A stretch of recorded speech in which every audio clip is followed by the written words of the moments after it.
Hi everybody, welcome to my channel. Today I'm going to talk about the Laowa 7.5mm f2.0 Dreamer ultra-wide lens. There it is.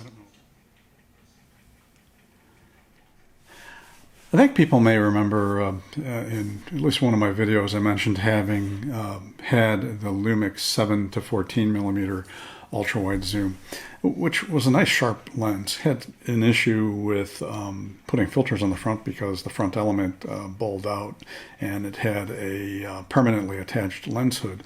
But it was a sharp lens with good color.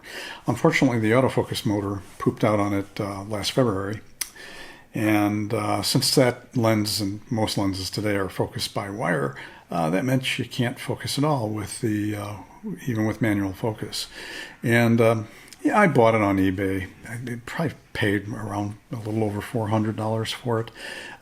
Ended up selling it for parts on eBay and got $200. So that's pretty cool. But I decided that I needed from time to time an ultra-wide lens, and I wasn't sure that I really needed a zoom, and nor did I want to have the size of a zoom, because all the ultra-wide zoom options for Micro Four Thirds, with the exception of I think the Olympus 9 to 18, are pretty big. So this little lens intrigued me, and it is. It's tiny. So I went ahead and ordered one. And from the big online retailer. And I should say it's a completely manual lens. I mean, there is no connection to the camera. So it has an aperture ring, it has a focusing ring, and the other thing that's kind of cool, you know, with an ultra-wide lens, you stop it down a little bit and everything's in focus.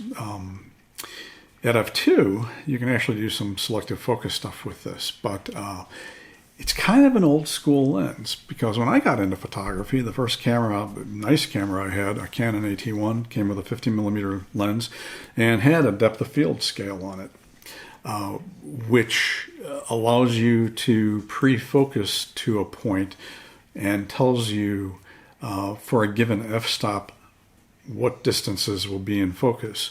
So if you put the infinity mark on this lens over, say, f8 on the left side of the scale, the close focus on the right side of the scale is going to be really about a foot, maybe a little bit more. It's going to be between 1 and 2 feet away. So everything between 1 and 2 feet to infinity is going to be in focus. So it kind of doesn't matter that this is not an autofocus lens.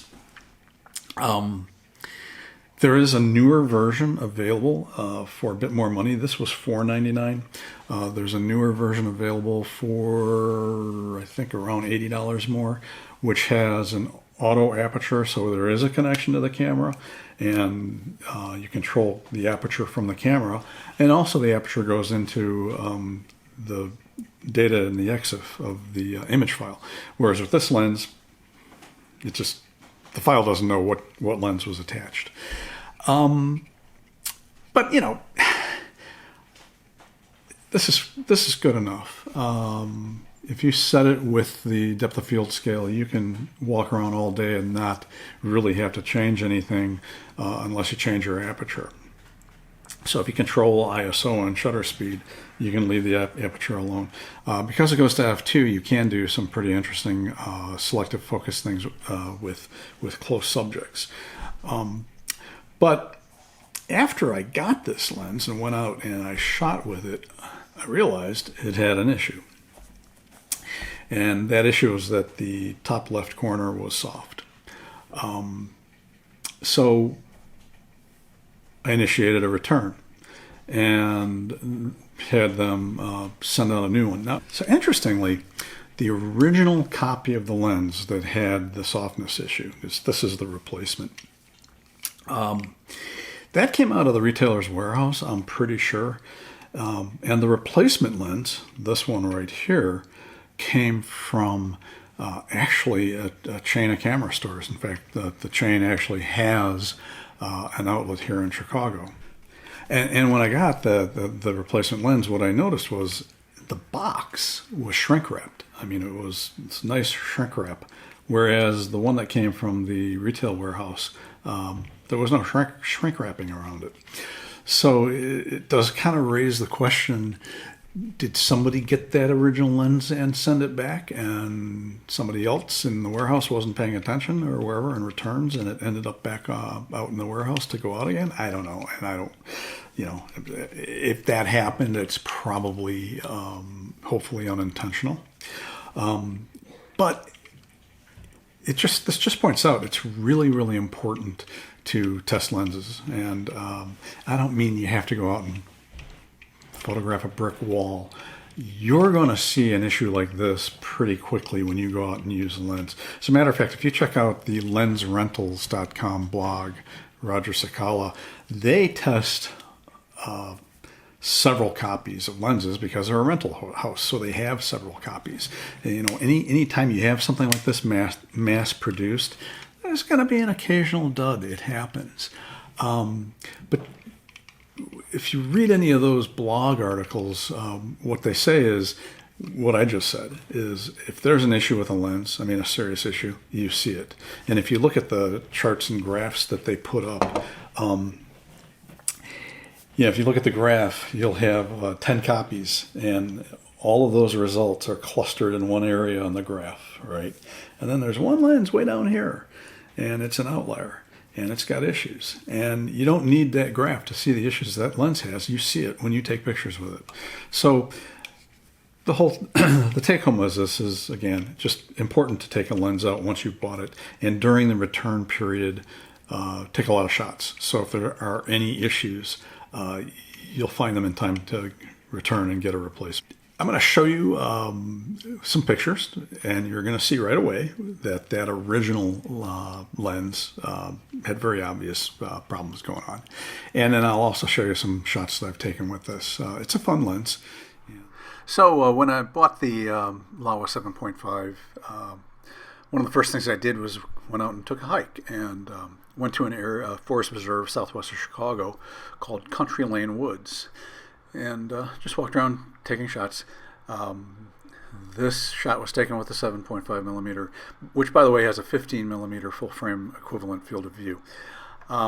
Before I get into the particulars of the flaws in the image, those of you who know geology probably recognize this feature that this trail runs along as an esker, which is the bed of a stream which ran underneath the Ice Age glaciers. And you can imagine a glacier is full of gravel, and when a stream runs beneath it, meltwater runs beneath it, it deposits that gravel into a long ridge. And it's not a straight ridge. These generally have some twists and turns to them. But anyway, if we look at this image, the top left corner, I'm going to zoom in here, and you can see it's soft. It's mush. And feel free to pause the video to see that. Next, we're going to go to the top right corner, which is better. So right away, I could see when I took these images back to my computer that there was something not right with this lens, and initiated a return, as I mentioned.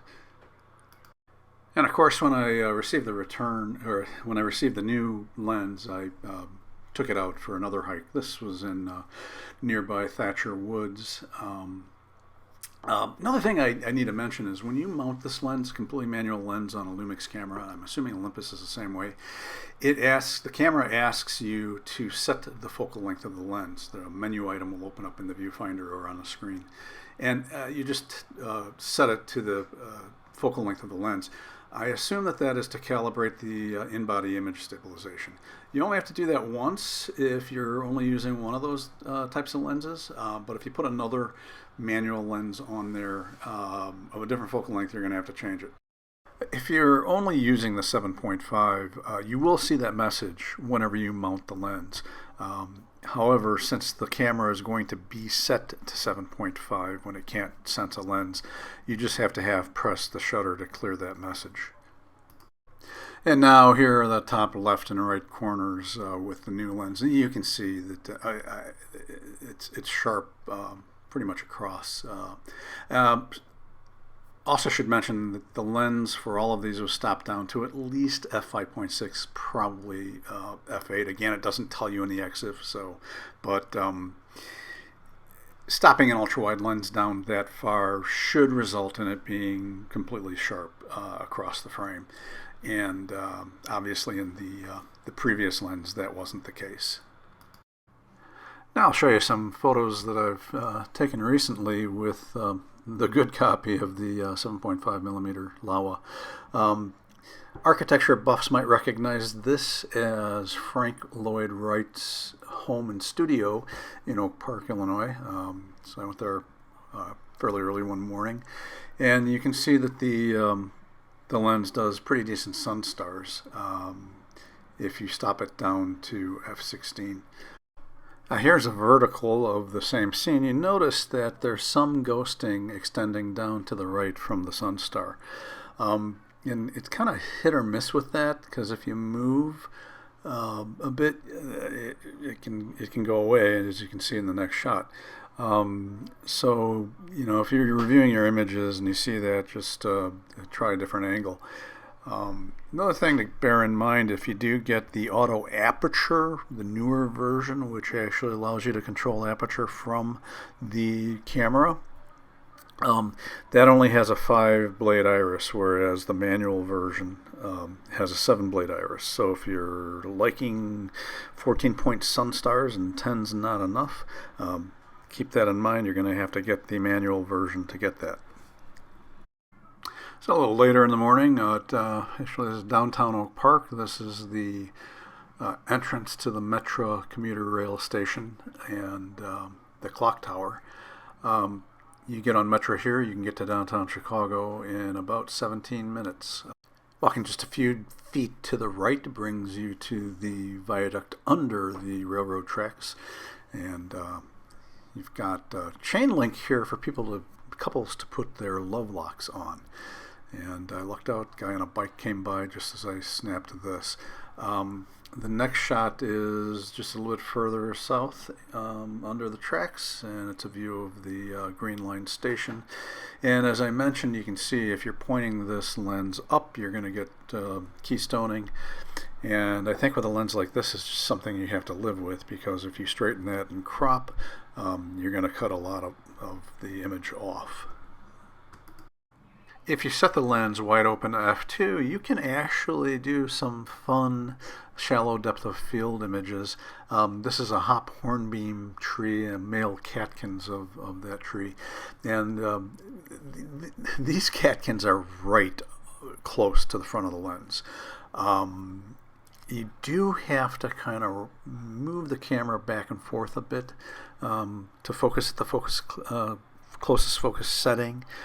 Focus peaking helps, but you end up having to take several images to make sure the foreground subject is in focus, because I find it to be pretty tough. Turning on focus peaking, of course, helps, but I've taken 5 or 6 images just to get one part sharp. And the second image here is a redbud tree in one of our local parks. So anyway, I think this lens is actually a worthwhile addition to a Micro Four Thirds kit. It's tiny. It takes up next to no room in a bag, and so even if you're going out and you're not sure you're going to use it, it's not a big deal to have it in your bag. So if you see something that an ultra-wide works for, by all means. Another thing to keep in mind, though, is that ultra-wides are not easy to use. You know, if you just take a scene, like a scenic, and you don't have anything in the foreground, it's really not going to work. It's just really kind of a hard thing, and it takes a lot of practice. So if you do get one of these, go out, shoot a lot with it, practice, see how it works in various situations.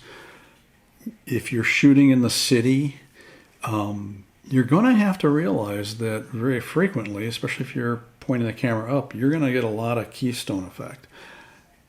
And cropping it, my attitude is it's better just to go with it and use that weird effect to bring interest to the photo, because you're going to crop the living daylights out of it to get things straight in Lightroom or Photoshop. So yeah, it's a fun lens. Anyway, thank you for watching. If you found this interesting and helpful to you, please like and subscribe. If you want to know when I've got another video up, click that little bell. There's more content coming, so stay tuned. I'm Todd Banner, and I will see you next time.